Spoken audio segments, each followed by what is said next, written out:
is Morai Baoud. I am a graduate student at PSU and the founder of a Facebook page called Student Guide to the US. I have been an activist in the Libyan student movement for more than 2 years now. This movement, now taking the name of the 4th of July movement, is seeking to put an end to the suffering and hardship of the Libyan students studying in the United States. In the aftermath of the Libyan revolution, Libya is struggling with two competing governments vying for control. As the two governments try to extend and stress their authority over the management of the affairs of government-sponsored Libyan students in the United States, funds supporting the scholarship of these students were cut off. The Libyan students have been with no living allowances for a long period of time. The students depend solely on the living allowances to take care of their living expenses and to support their families. The Libyan students have been with no health insurance for almost a year now and with no school tuition. The students are struggling financially and many of them are unable to complete their degrees even though they have come very close to do so. It's really sad, it really breaks the heart to see what is happening to the Libyan students. We are their children. Our family is divided and the children pay a high cost for this division. It has been effectively proven that parental conflict is the biggest predictor of poor outcome for children.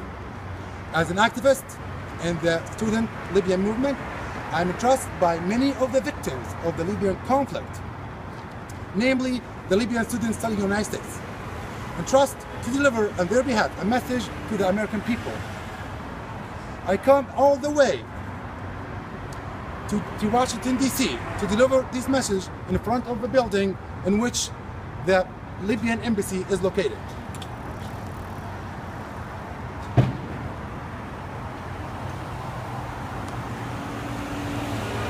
I will be here standing on the street for days and nights until I see an end to the suffering of my fellow students. We paid a high cost to have the Libyan revolution succeeded. We lost beloved family members and houses and major cities were destroyed during and after the revolution. But we were hoping for a better future. We were hoping for freedom, equality, liberty, and prosperity. Unfortunately, the Libyan revolution did not deliver on the promises we hoped it would deliver. Why? The answer could be found in the history of the United States. Two wisdoms or two lessons we can draw from the experience and the path undertaken by the people who put the cornerstones of the United States of America. United, we stand. Divided, we fall. Let's set aside what divides us and let's concentrate and work on what unites us. Our common goal, our common interest is to build and secure a better future for our children and grandchildren. The American Revolution, the Declaration of Independence, the emergence of the United States, and the success of this nation all are the outcome of the implementation of these wisdoms. The success of the American experiment is the outcome of its founding principles, outlined in the Declaration of Independence and secured by the United States Constitution. The universal and perpetual truth of human equality and liberty are preserved in America by the rule of law and shown in its institution and proudly embraced by its people. The establishment of the United States was revolutionary. It was not so because it replaced one system of rules with another or either through the institution of society, but because it put political authority in the hands of the masses.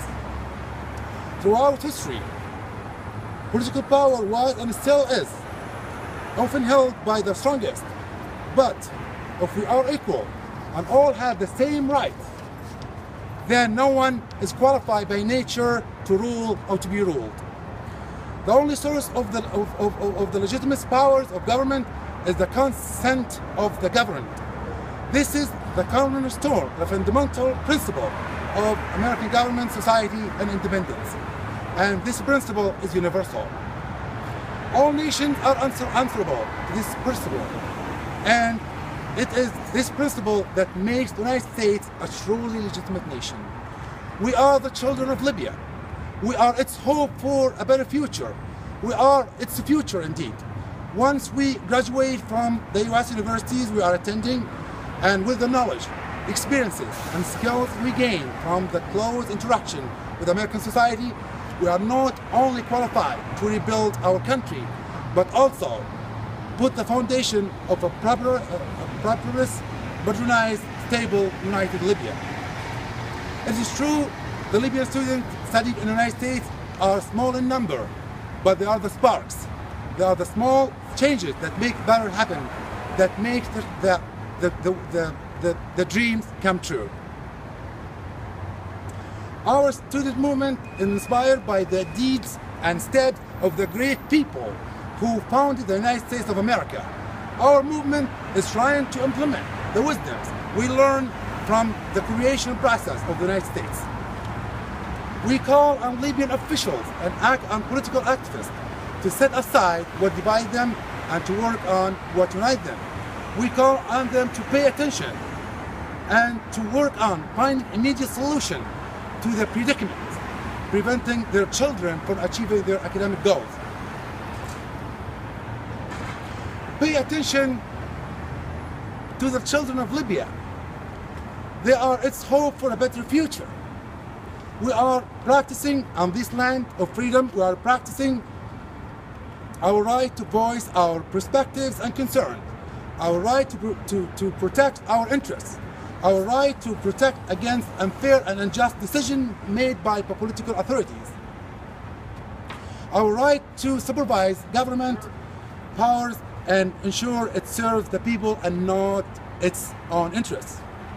We look to the United States of America not as an ally against the unjust and unfair, but also as a powerful supporter to all those who strive to be free.